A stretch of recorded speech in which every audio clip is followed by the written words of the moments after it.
The heartbreaking truth behind WWE legend Mr. Perfect's death. When you think of Mr. Perfect, what comes to mind? Incredible athleticism, a cocky grin, and his signature towel toss. He was a legend in the wrestling world, but his life was tragically cut short. What happened, and what's the truth behind it? Let's find out.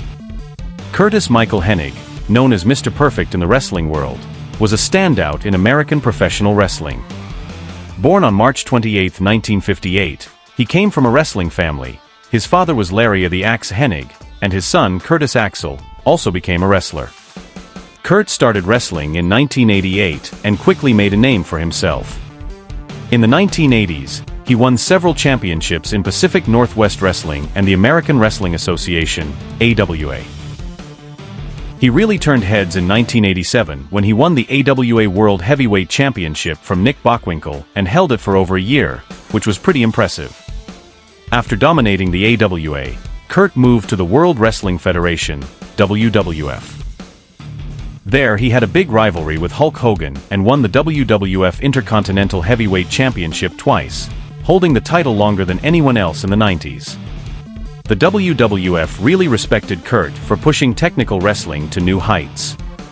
Wrestling experts have called him one of the best all-rounders ever in the sport. In 2007, he was inducted into the WWE Hall of Fame. His close friend, Major League Baseball player Wade Boggs, and Hulk Hogan summed it up well by saying, "Everybody would check their egos at the door when they came to a building Kurt Hennig was in because you couldn't outwork him, you couldn't outshine him, and you couldn't outperform him. He was the best of the best." But this legend was not free from controversies. Before we dive into them, please take a moment to subscribe to our channel. It really helps us grow. In 1999, Hennig found himself in hot water when he was arrested and charged with domestic abuse against his wife. The charges were pretty serious, involving both physical and verbal abuse, revealing a darker side of his personal life that many didn't see coming. On top of these troubling allegations, he also had issues with infidelity, which put a major strain on his marriage. These affairs weren't just personal failings, they caused a lot of emotional pain for his family and rocked the stability of his home life, adding public scrutiny to an already tense family dynamic. Hennig's professional life had its fair share of drama too. One of the most infamous incidents was during the E-plane ride from Hell in 2002. On this notorious flight, he got into a serious fight with Brock Lesnar, another wrestler. This wasn't just a minor scuffle but a full-blown altercation that ultimately led to WWE cutting ties with him.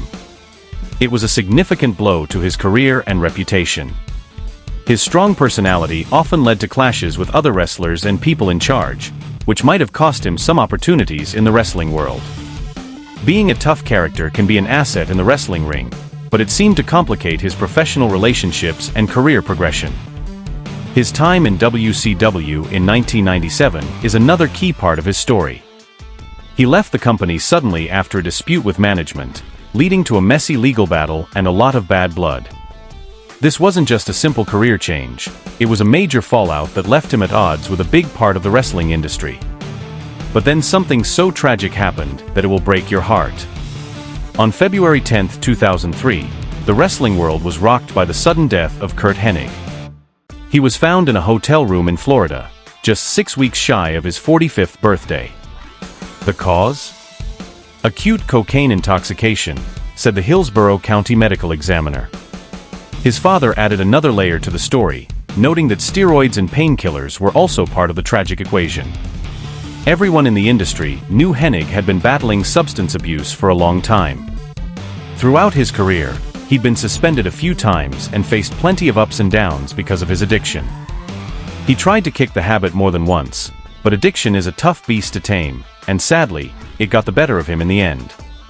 What makes his death even more poignant is that he was supposed to wrestle at a local event in Florida that very day. It's a stark reminder that what we see in public, a charismatic, energetic athlete, can be very different from what's going on in private. His death really drove home the point that many people, no matter how successful they appear, are fighting hard battles we know nothing about.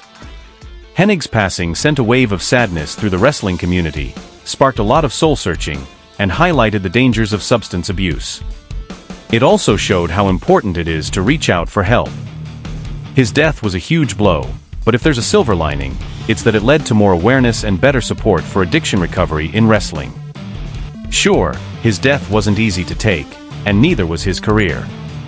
He had a volatile career that made him the legend we know today. One of the high points of his career was winning the Intercontinental Championship twice, with his first win coming in 1990.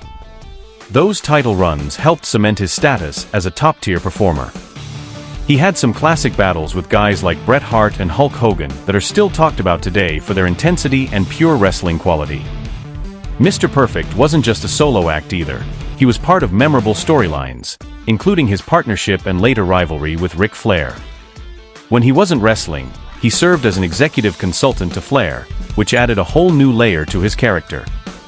In the mid-90s, Mr. Perfect had to step away from wrestling due to a back injury, but he made a comeback and eventually joined World Championship Wrestling, WCW, in 1997. There, he continued to showcase his talents, even joining the Notorious faction for a while. He made one last return to WWE in 2002, reminding fans of his charisma and skill. Sadly, Curt Hennig passed away in 2003, which was a huge loss to the wrestling world.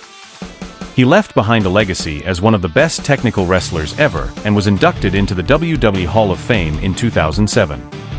If you remember watching him live, or if you've caught his matches in video clips, Mr. Perfect remains a standout figure in wrestling. His matches are like a masterclass in technical wrestling and are a must-watch for any wrestling fan or anyone just getting into the sport. If you found yourself nodding along or just getting curious about his matches, why not check out more on my YouTube channel? Go ahead and hit that subscribe button and ring the bell so you won't miss any new videos. Whether you're a die-hard wrestling fan or new to the scene, there's always something cool to discover in wrestling's rich history. Let's keep this conversation going in the comments. Share your favorite Mr. Perfect moment or match. Let's celebrate the unforgettable legacy of one of the greatest.